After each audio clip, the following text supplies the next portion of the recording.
Hey everybody! So for today's video, I'd like to take you on a virtual field trip to Dubuque, Iowa. Now Dubuque sits on the Mississippi River, right where Wisconsin, Iowa, and Illinois all come together. Dubuque became a major city because it sits right on the Mississippi River, which makes it ideal for manufacturing, shipping, and trading. As a result, the historic Dubuque downtown area is down low down by the Mississippi River, even though most of the rest of the city is up on the bluff and extends outward. Now if we zoom in on that bluff and look a little bit closer, you'll see one of the world's shortest railways. This is called the Fenelon Place Elevator and has been around in one form or another since 1882. So come along with me as we take a ride up and down, and I'll tell you more about it. So this railway was created by Julius Graves. Mr. Graves had accomplished a lot. He was the mayor of Dubuque. He was a state senator. But what he didn't have was time for a nap. Now, in the 1880s, Dubuque was a 1.5-hour town. What that meant is all of the businesses shut down for 1.5 hours in the middle of the day so people could go home for lunch.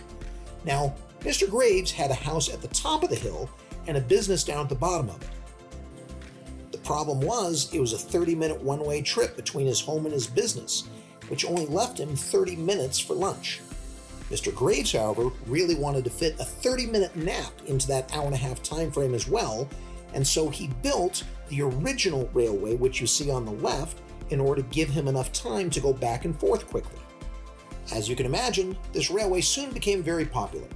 He started out by charging 5 cents for a round trip between the bluff and the downtown area, and in some form or another, this railway has been around ever since. Today, this railway has 2 cars, the second of which you can see to the right here.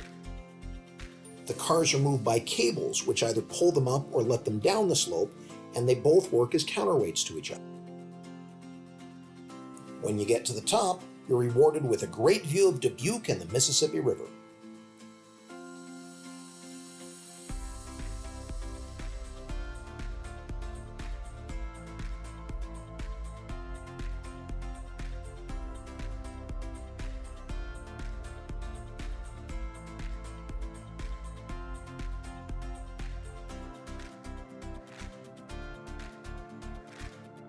When you're done, go through the turnstile, enter the car, and head on back down.